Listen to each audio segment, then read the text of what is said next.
لیکن تیسرا کلمہ بہت زیادہ پڑھا جاتا ہے کہ ایون آپ جب حرم میں بھی بیٹھے ہوں تو کلاک ٹاور کے اوپر تیسرا کلمہ باقاعدہ بار بار ڈسپلے ہو رہا ہوتا ہے کہ لوگ جن کو نہیں پڑھنا آتا وہ دیکھ کے پڑھ لیں اور اس کو یاد کر لیں کہ تیسرے کلمے کی اتنی آفادیت ہے کہ وہ آپ کو حالت قبولیت میں رکھتی ہے۔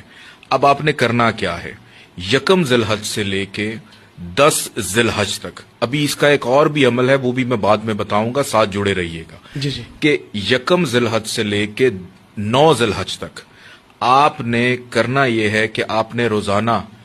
300 دفعہ آپ تیسرا کلمہ پڑھیں، اول آخر 14 دفعہ درود پاک کے ساتھ، اور پڑھنے کے بعد اس کا ثواب ہدیہ کریں بی بی فاطمہ الزہرا سلام اللہ علیہا، ان کے وسیلے سے اپنا جو مقصد ہے اس کو ذہن میں رکھ کے آپ نے اس کلمے کو پڑھنا ہے۔